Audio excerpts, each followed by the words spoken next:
You don't have to participate if you don't want to, but we are going to talk about collaborative storytelling, especially balancing game mastering and player agency. And let me just quickly give you a background of why we chose this topic. So it was birthed on top of a conversation about how important is it for the organizers to deliver a complete product. That was the specific word used. Oh, okay. Is it on? Yes, is it on? Oh, it is on. Oh my God, my voice. Huh?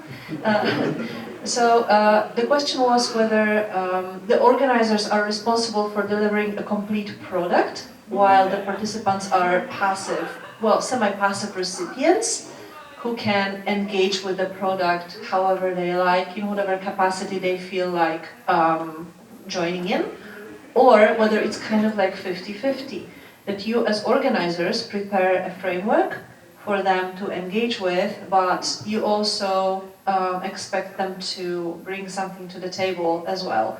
So they either bring their stories or just their engagement. And what is the ratio of what you prepare and what the players give? And on top of that, there was also a question of, okay, so we as organizers, we prepare something. We give the players a world, we give them the characters, we give them mechanics, basically something that is a living and breathing world that they can just jump into and have some fun with. But then, if we prepare too much, how much room does it leave for player agency? How much can they really do? And are we railroading their experience by preparing a bit too much?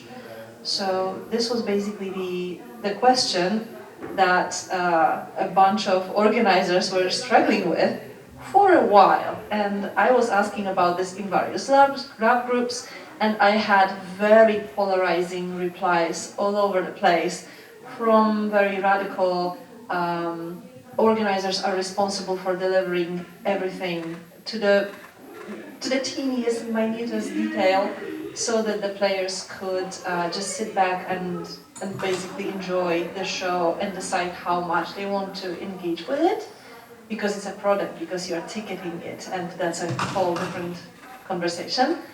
And then there was another camp which said that the organizers are co-creators to the same extent as players, with a bit more control on the logistical side.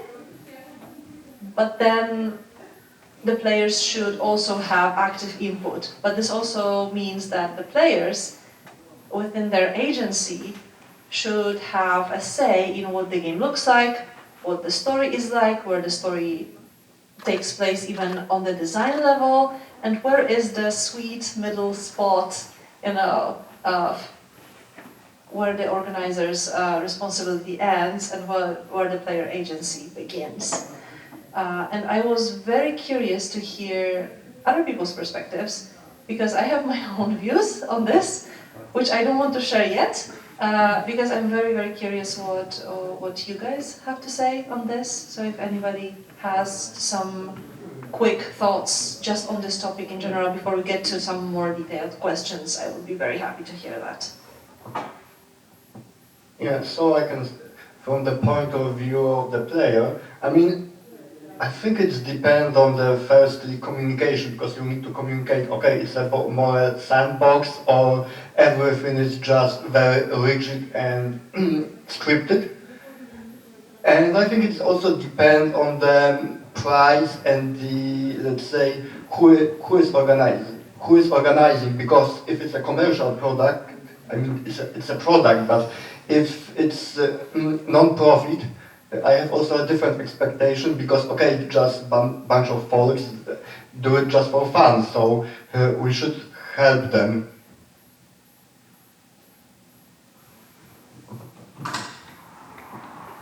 I'd say it all depends on the organizer's goal and the game goal.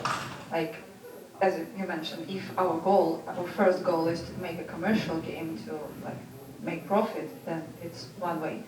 If our goal is to, I don't know, explore an existential question with our game, then maybe it's not a commercial, then we might want to take players to co-create in our game.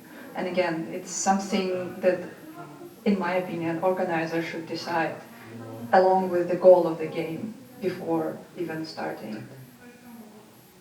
So I'm scared of my voice, so I won't take a microphone. Yeah, so I agree with the first part that obviously if it's a commercial law, then it's an expectation that a finalized product will be delivered.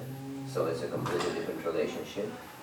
But I wouldn't say that even in the case of the non-commercial law, it's split 50-50. So we've done a lot of, so I don't know whether we are introducing ourselves or just jumping in. So, okay, I won't give a background.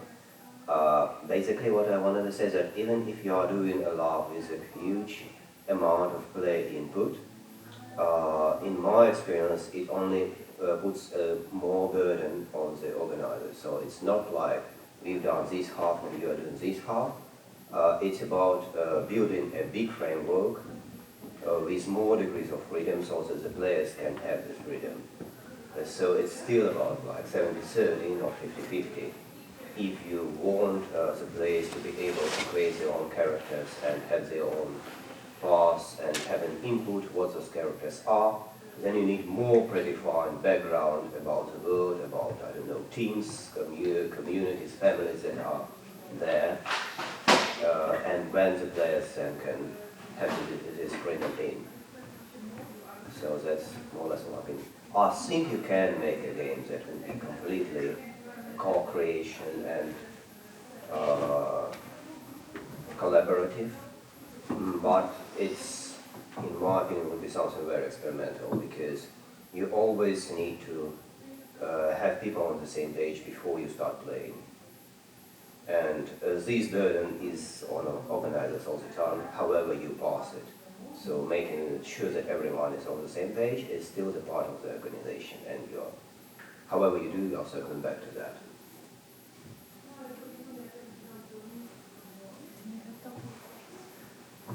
I really like the point that you made, that it's on the organizers to make sure that everybody knows what kind of game this is and what the input is. The question is, and here maybe my cynicism will shine through, how do you make sure that everybody knows this? Because you can communicate it in your player guide, you can communicate it everywhere, telegraph it, and then people will just latch onto the idea of the LARP and then not read anything else and just sign up for it. Do you have some, and it's not just a question for you, it's just a general question. Do you have methods for communicating clearly where the game master's input and the player agency kind of end and start? It's not a good answer. You don't. There is no way of bringing like two or even more people at the same, very same page. If I say we have a game about friendship and magic, you all will understand it differently. Even though like it's perfectly clear for me. Friendship and magic. What else can there be? You will all understand it differently. And no matter how many words I put in my player manual, no matter how clear I communicate with people, and so we will all understand the difference. But I guess this is the beauty of co-creation, when you give a bunch of people a topic and you explore how different they see it and where it can get. So I guess my biggest advice to the game master doing that is to let it go. Like, don't control everything. Be prepared that players will either ruin or make yours idea even better, most likely ruin it, but still let it go and watch.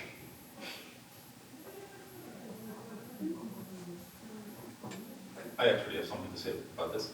Because in Dutch LARP it's actually, that one. We're just going to be journaling this one. Yeah. In Dutch LARP we kind of sidestep this problem in a way. And where we say, okay, you as a player want to do something different in the start, awesome, join us. And it is very common for Dutch LARPs to have changing organizing teams. Sometimes even people that join halfway through LARPs to help change things. And it is very uncommon for two LARPs in a campaign to be run by the exact same organizing team back to back. That is almost unheard of in Dutch LARP. And with that, we kind of try to break that barrier of like that very rigid player versus organizer thing, and sort of mix it, which also creates more understanding on both sides. For like, oh, what I'm asking is actually quite difficult because now I have to do it myself, right? Yes, there was resources then, right, to tackle the problem, but it makes it quite difficult. So that understanding is nurtured that way. So yeah, similar solution. So from my experience is that involving the players in parts of the preparation also helps. So like my example is 2000. So I played a long time. I played for 10 years, but the biggest LARPs I've been, the most impressive ones were. So I'm from Belarus, and we had a series of LARPs on Tolkien. So a lot of the rings was mostly like 3-4 time. Those were uncommonly long and week-long LARPs, and it was a series with a change in. So it wasn't a series, it was mostly different people doing the LARPs in the same way, and I was there 2 times as a player, 1 time as a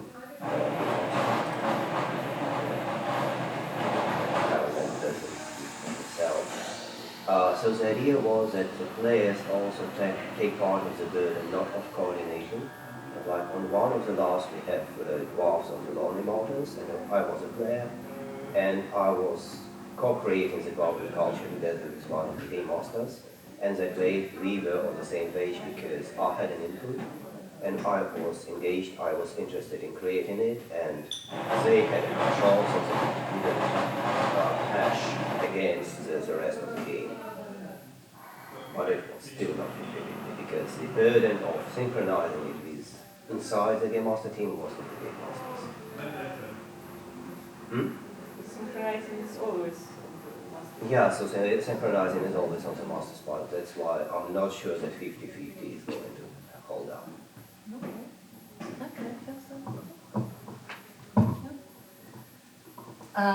I would like to give one example of an interesting LARP that I played that changed its formula over the years because it was 50-50. Or even the contribution was a bit more on the player's side. It's College of Wizardry, one of the most well-known blockbuster LARPs that started as a sandbox where you had the framework of school structure provided by the organizers, and then everything else, the plot, the personal stories, even the characters themselves, could be technically brought in by the players. The organizers could also provide pre-written characters, but they didn't really have plot lines. So the contribution to everything happening outside of classes themselves was on the players. And for the longest time, this was the formula, and then the players themselves organically decided that they would bring more and more, they would develop this world by themselves, until the organizers noticed, it's starting to be too complex, and it's starting to be mutually exclusive, as in some ideas would clash with other ideas, some plot lines would steamroll over everything else, including the plot structure. And so they introduced a story team that would kind of keep a check on everything. So now self-written characters are checked for consistency, for playability, and players can still bring their own things to the game. It can still be 50-50, but there's a bit more organizer oversight. But I still remember the times because I played those games and I was one of the steamrollers, unfortunately, or fortunately, who brought in a lot of plot that involved all sorts of players from many different cultures, and we felt like we were running this game. Like it was a complete shift in dynamic from anything I had experienced before, and to this day, this experience is very unique. I think I've never encountered it after that, and maybe the fact that it was a bit moderated later on, and it is being moderated now, is evidence that it cannot be 50-50 after all, or maybe should not. I have a little bit a question because I was listening to your how it looked in like bigger labs. Like we have this runs for the years.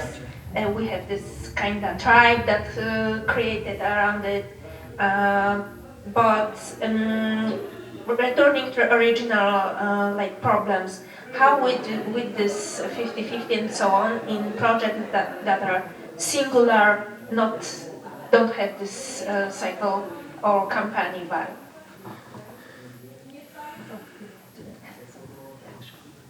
I think like in our games we use a lot of co-creation, and we position our games like we are not, you players, you're not consumers, you are participants.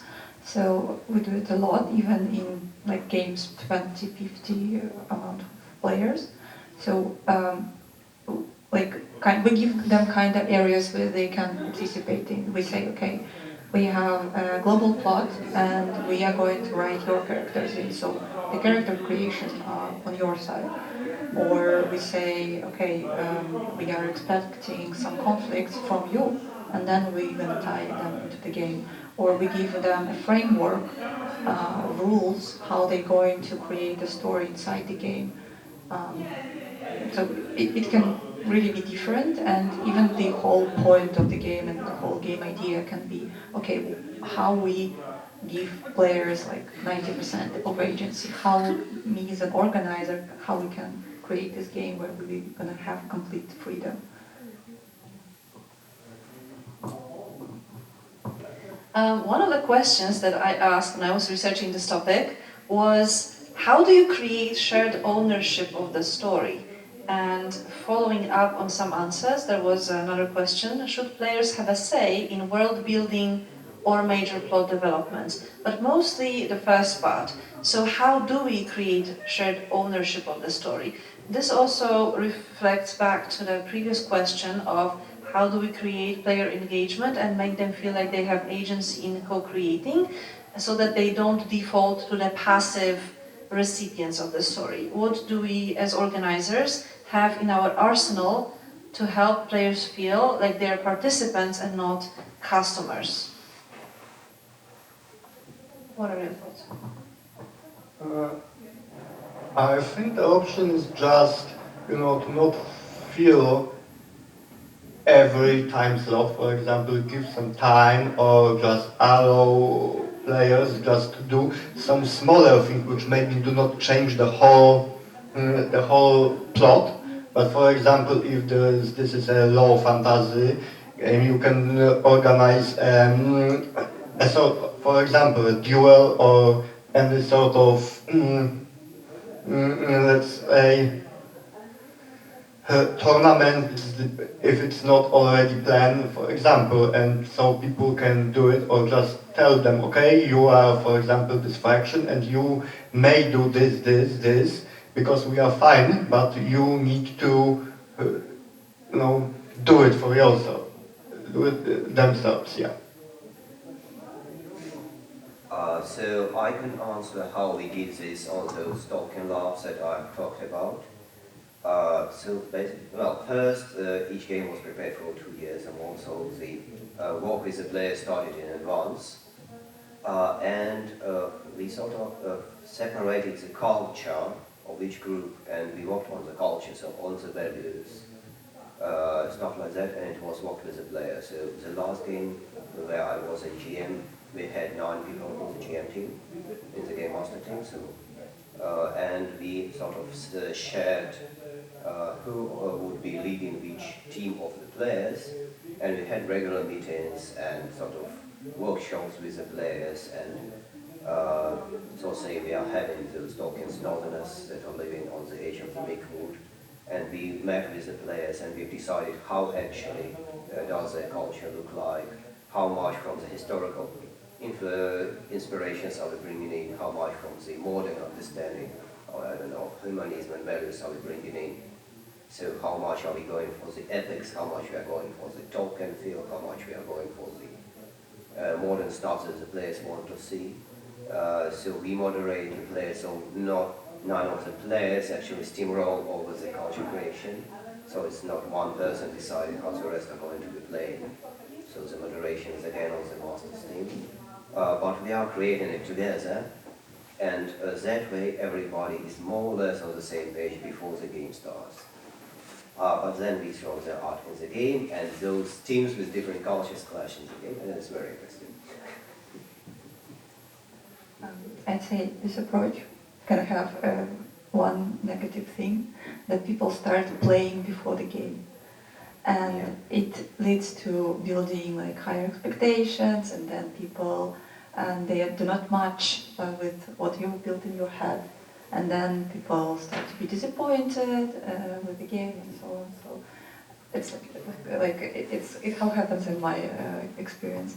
And I really liked your point about boredom, because this is the thing I'm very struggling as an organizer. This is my fear, that players will be bored on my game, but this is necessary.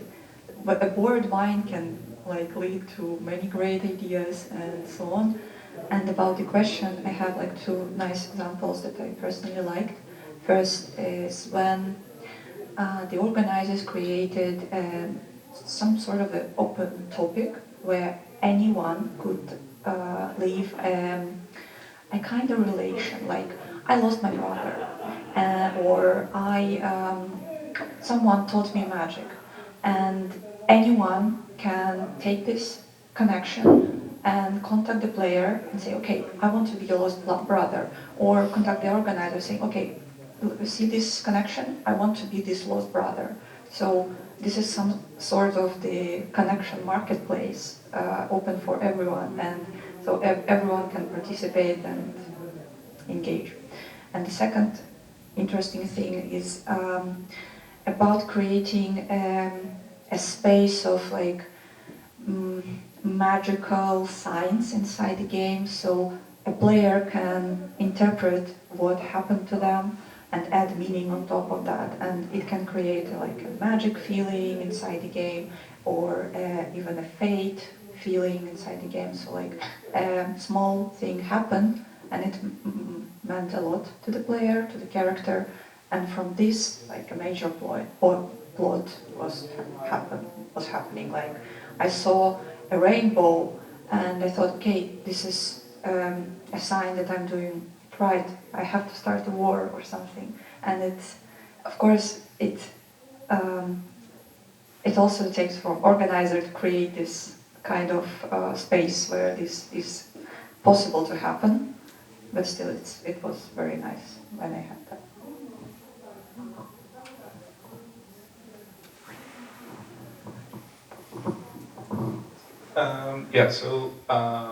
For one of the campaign games that I do rules management for, this was a cyclical game where at the end of every fourth LARP or so, the world would end in some way, shape or form.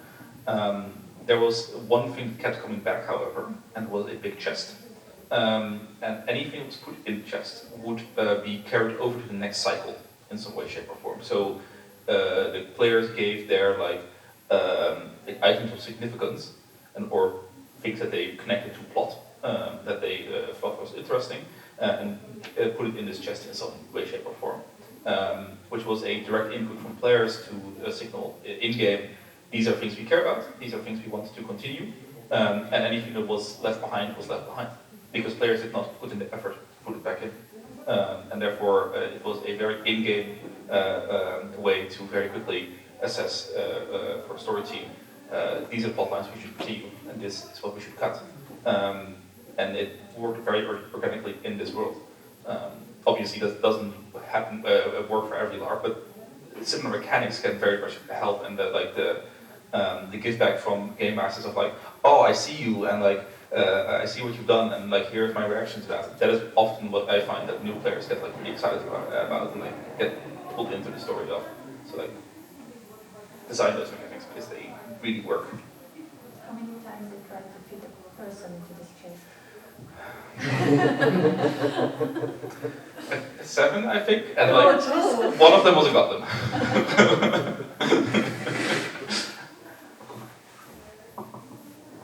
At some point we tried something very similar. So we ran a campaign LARP that had a lot of things happening during the game that the world reacted to while the players did those things.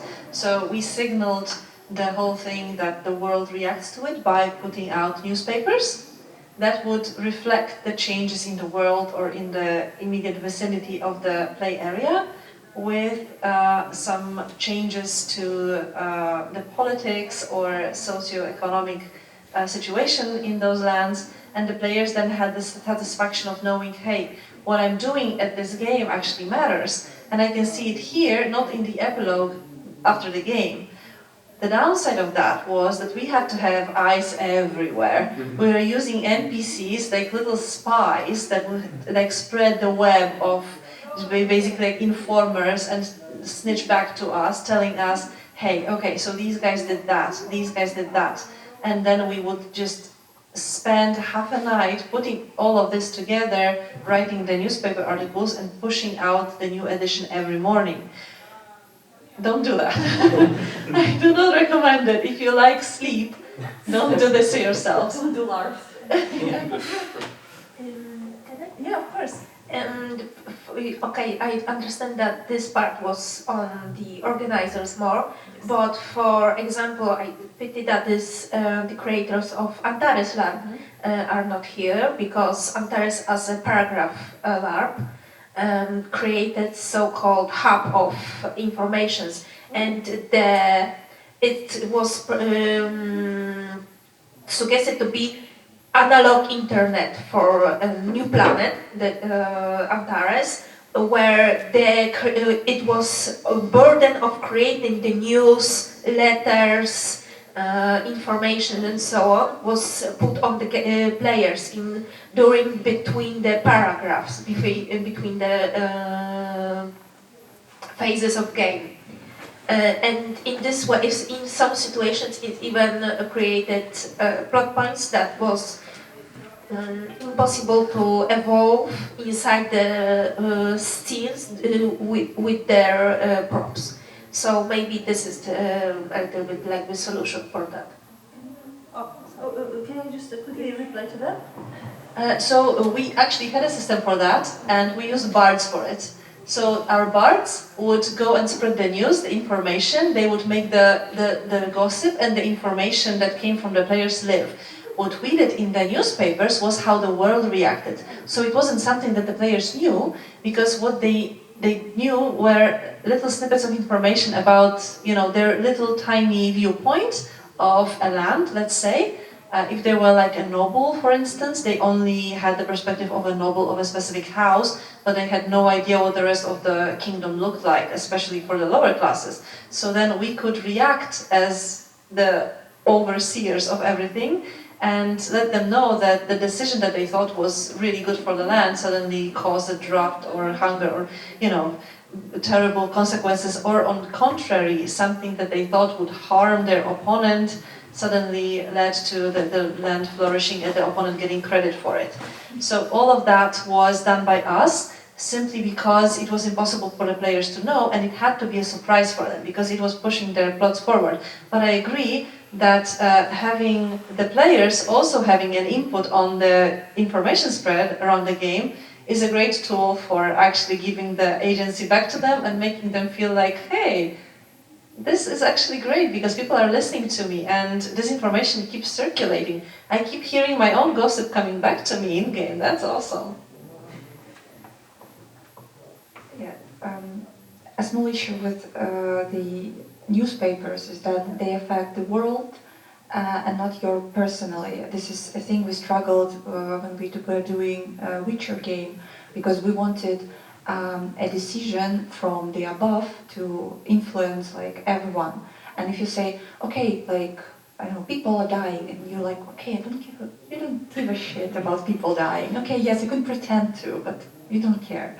And we implemented like macro map where it was played by the aristocrats, but we had cycles. So with every cycle, everyone who was connected to the certain aristocratic family, they had changes in their HP count, or like they gained some effects and so on. So if your aristocrat, or like if the head of your faction is doing good decisions, you gain good things. If they not, they personally influence you even as a player. So it was quite interesting. Also, I remembered a game, I think you were playing it, where players played two characters in a row, and one of them were partisans, right? And the second one was like some group of people who were chasing those partisans. And basically, one group does something, then changes, leave something for the second group of characters to find or to think, then change completely their clothes, and now they start like playing as an opponent. So they basically, I think you were making your own game. I think you were in this group. Yeah, I was Yes. in this, but well, yeah, it was like that, but there was one team that wasn't changing, and there was a second team that was changing, but it was sort of very experimental approach. Yeah, but it's like, I think it was 100% of creation. Yeah, No, there were game masters, so the ending was sort of on the rails. Oh, shit. by the way, I'm a huge fan of the two-character structure. I also implemented it in my LARPs, yeah. So, yeah, huge fan, because people can just create game for each other also, and for themselves, yeah. Another question that I had here is, so how can a game master handle moments when player choices disrupt the planned story arc? So let's say that you have, I know, yeah, well, you don't. you sit in a corner and cry. But let's approach this constructively and say that the corner is already occupied, you have nowhere to cry, you need to think of a plan B. You have this beautiful story arc, and this is how your LARP was supposed to go, and then the player agency just... Amazing. No, that's great. And then an incoming transmission from players came in the form of player agency, which is great because they got engaged with your game, right? Except that they took it in a direction that you weren't expecting, and the problem is that it's not good for the game, because it does something that needs to be somehow curbed or stopped. It's harmful not to your vision, because it doesn't matter, because once you put the game in the player's hands, it's their game basically. But you need to stop this. Like, how do you do that?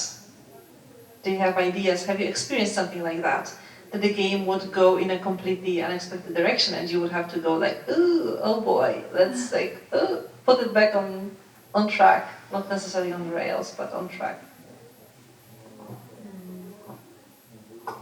The question from my side, the question is how. Not this is the question if we have this very diverging plot that you have to like, oh my god, we have to carve it.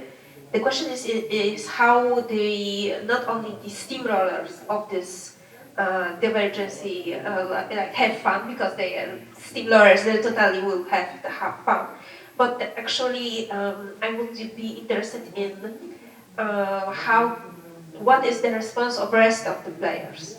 This is from my perspective, even if I am more structure GM, that I prefer this very much structured games, I would be the most interested in the response of the rest of the players for this divergency. If, like, most of the players, like, let's say 80% of the people that are not steamrollers are like, whoa, I didn't even like imagine it. I would like change this, it will be glorious. I would just leave it. But if it's like start to be dangerous or even harming for like most of the players not in that high train of divergence, then I would consider the carving. This is from my perspective, but maybe other people here with more experience would have other opinions. I guess it also depends on the LARP situation. If it's like I had this thing, but I was mastering like a several week-long LARP, so we could sit down with my co-master and think, okay, how we can put them into the right terrains. So I believe if it's like a weekend LARP and you understand that, okay, they didn't kill the dragon, they married the dragon and everything is bad, you still have time to like think about things. You can release some NPCs into the game and push the game forward. But my general approach to that is to design basically 2 points of the LARP, is like beginning and the end. And the end should happen anyway, like no matter what they do. I don't know, like the bomb still explodes, or everyone get into, I don't know, some weird dream, or something happens. So like this point of the plot will happen anyway, no matter what they do in between.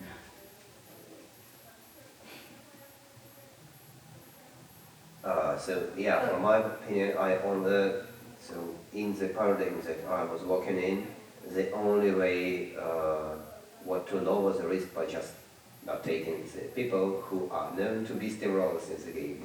So I don't know any other answer.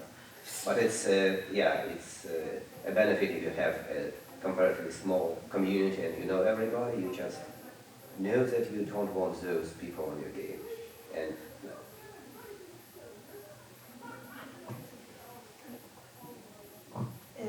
I had something other to say about the concept of we cannot invite Andy. We know it's kind of overlight my point. No, because what in the situation when the community is rather big and the steamrollers are people that have this little like courts, like because there are some like steamrollers players that due to their charisma, personal life and so on, have entire corps of people that follow them, and that it's very, especially with the turnover, last few years, the turnover is so big that, for example, when I played 97 Poets of Revelosh in Czech Republic, the changes in lineup were so intense that almost 3 months before the games, they were after all the waiting list. So the steamrollers have this problem that if you take the steamroller, that their entire court will totally come, and it's like you have this safety of okay, like it's a cold season. Sorry for the tissues, but if I take I don't know, Zeke, he will have this all his whole polycool and all the people with him, his people polycool and so on will come to this LARP, and I have totally at least 20-30 players that will come. And I will be okay, humiliate steamroller for the plot and so on, but I have half of the LARP of people on the place, I will have them. So what will in this kind of situations? So another solution is, like I said, that you take a steamroller and give him a track. So you work with him beforehand, and you sort of figure out where he is going to go to, and you build it into a game. That requires some very special skills, I think. But I agree that communicating with a person like that, if you know ahead of time that they tend to cause problems to the game, is good. Especially if we are just talking about steamrolling and not causing any other problems, because that's... I am very mad about saying that, okay, not mad, but this is a pain point for me because when the game starts, anything a player can do is valid. And this is my point. Like, they can start killing people from the first moment of the game. It's fine. This is game. This is like player agency at maximum. Okay, yes, probably they will not have a good game or something, but like, this is game. This is mutual trust. And I trust my players to not do these things. And also, I don't think that you can make a mistake inside the LARP. Well, like, we all people will make mistakes, and we play people in the LARP. So there is no mistakes. Anything can happen. Just let it go. I think it's responsible. Yeah, of course.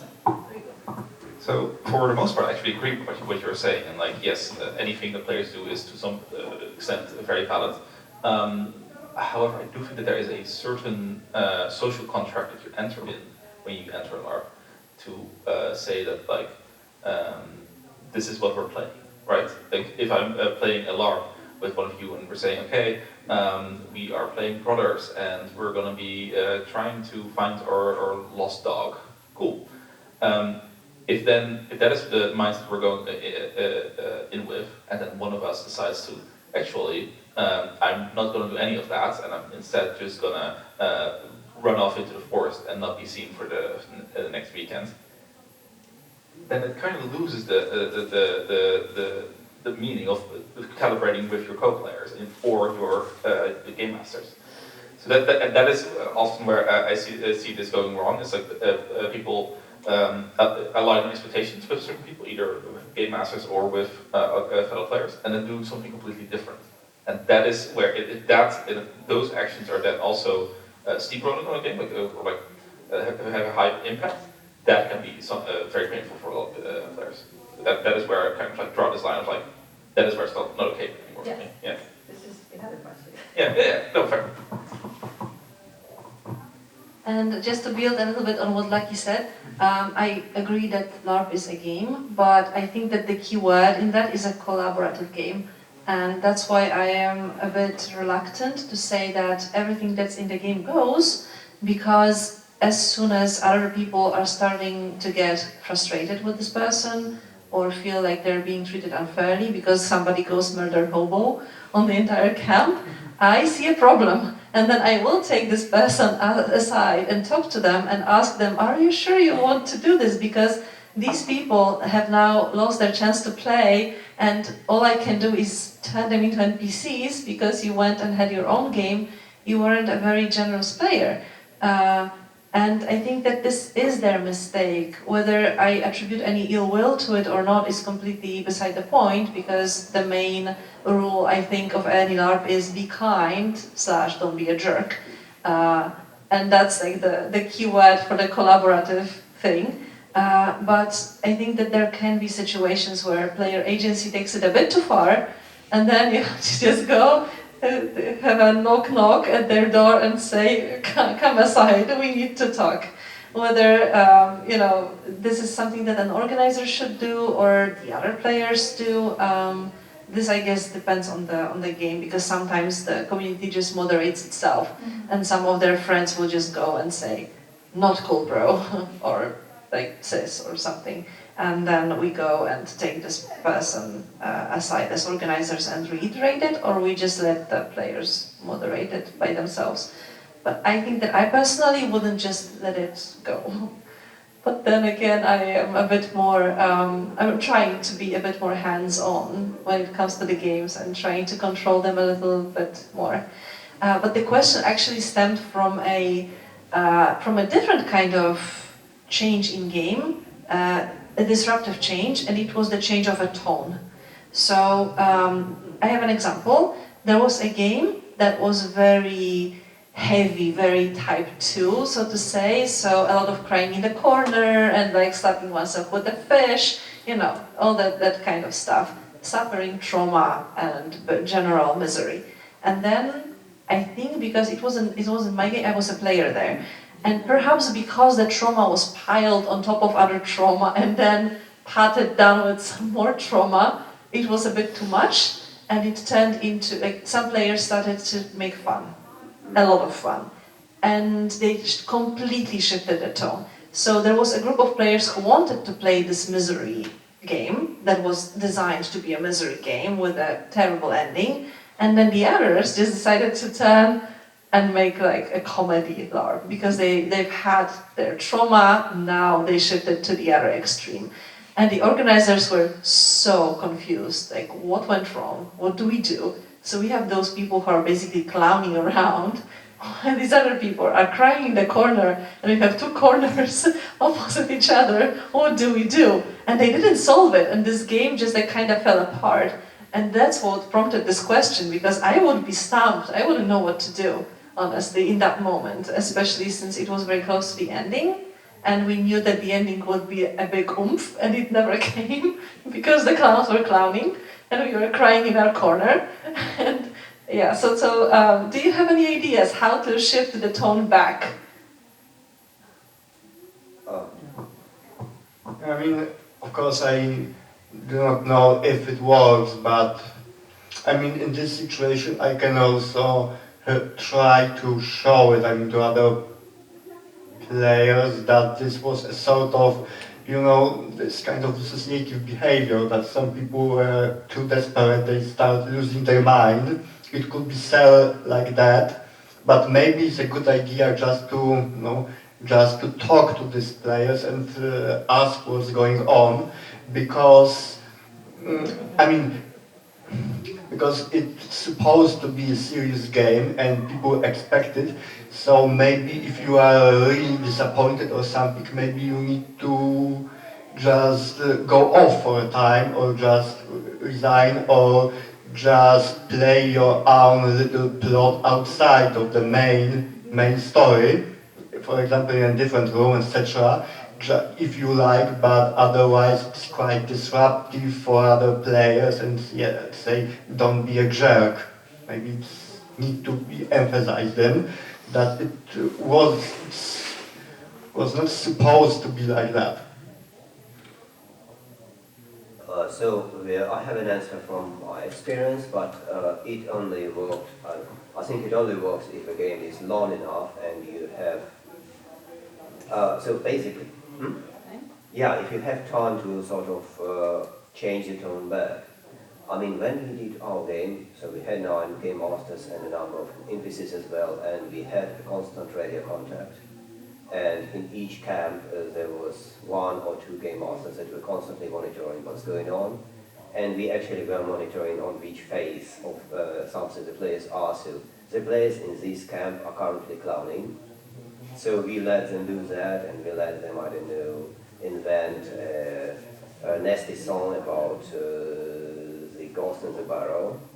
And they were singing the song later, and yeah, it was fun as well. But we know that they are doing that, and so we are not letting other players come in that moment. We let them go through that, then we throw in some event that changes their tone back, and they are synchronized with the rest of the game. But it's like it was like interactive theater in that way, and it was.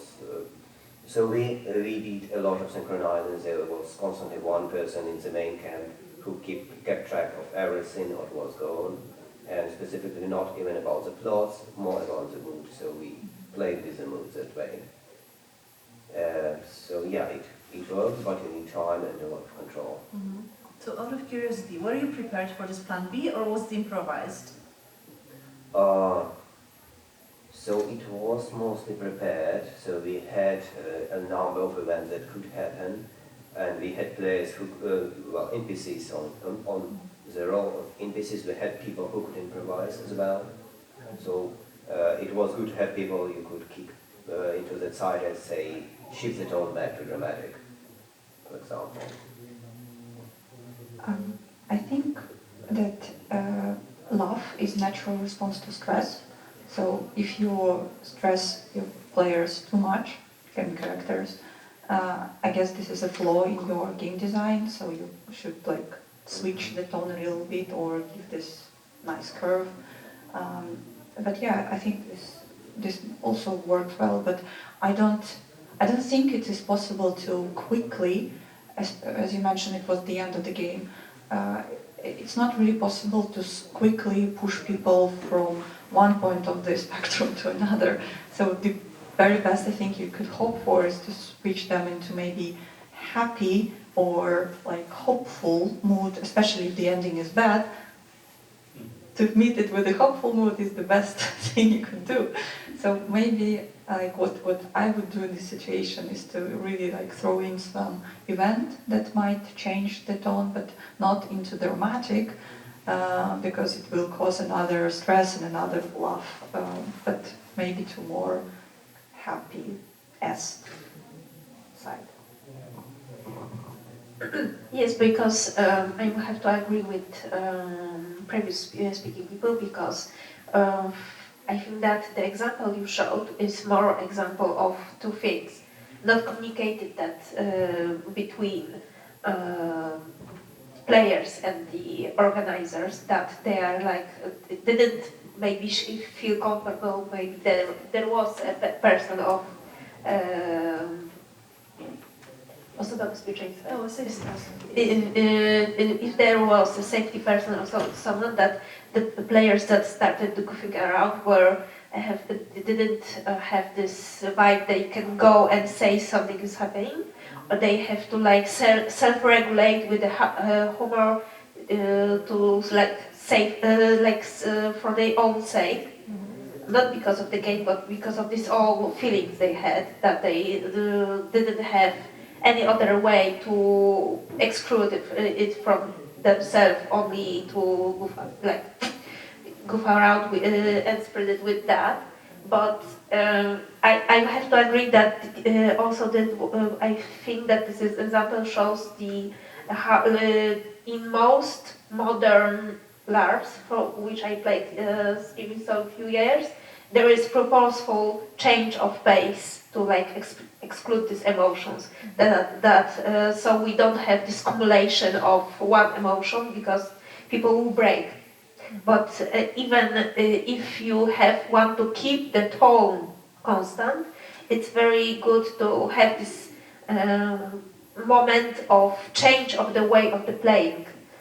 For example, the Case of the Beast, the printed play from the Stockholm Scenario Festival, have this. Most of the game is based more on this dark urges and seduction, but to like dissipate and change a pace a little bit, still in the climate of and the tone. In some moment, one set of the players have this time to soothe themselves in one place, and second part of players have this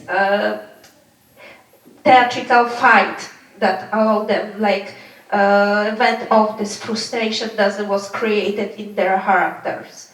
So I think that very much the moment of the shift is very good to prevent such things. For I said already about the Poets of Revelation. This was created with the so-called intermezzo, so we don't have this 2 days of complete misery, poverty, fall, entropy, and all the things. Between 2 days of this like dark falling of everything apart, we have this intermezzo night where there was just one gigantic party with even people from rising from the dead, and so on and so. So basically, build up, release, and Yes. then build up, The so that problem it will. I think a little bit with this goofy changes of tone is the problem of release. Yeah, and remembering that people need that release. Yeah, I agree. And thank you very much for all the points. Lucky, you wanted to Yeah, I say have another something? point actually. Because I actually think that there is another problem here. That's not just a group of people doing something different, and that is communication. Because the type of LARP that you're describing is a LARP type that some people are really into and absolutely dive into. And there, it's also a LARP type that some people just cannot deal with over the long term. The type of LARP that builds up misery, misery, misery, misery. Because for a lot of us, it's very natural to not be able to play that, right? If that is communicated in advance correctly, and it draws in the correct type of people, this LARP can work really well. And I've seen LARPs like this work, where it's only a few months ago I crewed Expedition Asphodel, where it was a LARP about a group of settlers that went off to the Arctic Circle, and they were basically stuck in a loop of purgatory. And they're basically, so they find basically at one point footprints, they're basically retracing their own steps, right? So they hear voices in the mist, it's their own voices, right? Like all of this, and it just gets darker and darker and darker, and it ends with this carnival-esque horror thing where all of them just slaughter each other. The type of LARP is very dark, but it can work really well if the right people are there. But if there's somebody that has never LARPed before and is expecting a happy-go-lucky LARP that goes there, they're going to have a hard time, and they're going to be stressed, and they're going to laugh, and they're going to try to make something out of it, right? That's natural. But if you have the people there that want to very much commit to that, then it can be a very meaningful experience for a lot of people.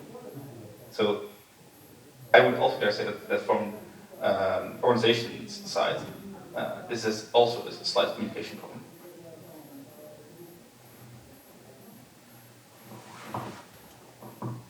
So I guess it all boils down to communication, which was also our first point, that we need to communicate what kind of game we are running, what expectations we put on both the organizing team and players, and then what the tone is also, and what's expected of the players concerning this tone, whether they are supposed to keep it up throughout the game, or if there are some changes possible. Thank you so very much for all your points. Let's take 15 minutes break, and then we'll talk a little bit about immersion and whether we should kill it or not. Thank you so much.